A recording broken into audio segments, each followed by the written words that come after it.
देश लोकतंत्र है।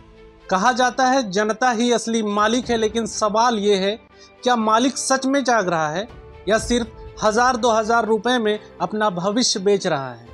भारत एक लोकतांत्रिक देश है। यहाँ सरकार जनता चुनती है। आपका एक वोट सरकार बना सकता है और वही एक वोट सरकार गिरा भी सकता है। लेकिन अक्सर लोग कहते हैं मेरे अकेले वोट से क्या होगा। याद रखिए, हर करोड़ की शुरुआत एक एक से ही होती है। अगर हर व्यक्ति यही सोच ले कि मैं अकेला क्या कर लूँगा तो बदलाव कभी नहीं आएगा।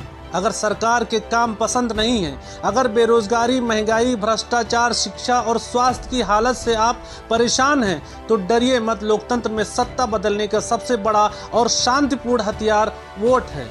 वोट जाति और धर्म के नाम पर मत दीजिए। नेताओं का कोई अस्थायी धर्म नहीं होता, उनका धर्म सिर्फ सत्ता होता है। चुनाव के समय जनता को बांटा जाता है, वोट खरीदे जाते हैं, नोटों की गड्डियों से लोकतंत्र की कीमत लगाई जाती है। लेकिन सोचिए, क्या जनता इतनी सस्ती हो गई है कि 1000-2000 रुपए में अपने और अपने बच्चों का भविष्य बेच दे।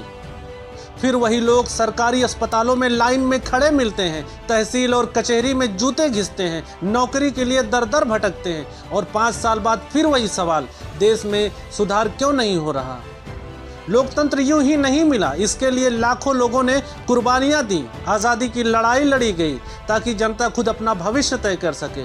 लेकिन अगर हम ही अपने वोट की इज्जत नहीं करेंगे तो फिर दोष किसे देंगे। याद रखिए, लोकतंत्र में असली ताकत नेता नहीं, न जनता की भीड़, बल्कि जागरूक नागरिक का एक वोट होता है। इस बार वोट सोच कर दीजिए, डर कर नहीं, बिक कर नहीं, बल्कि अपने अधिकार और सम्मान के लिए।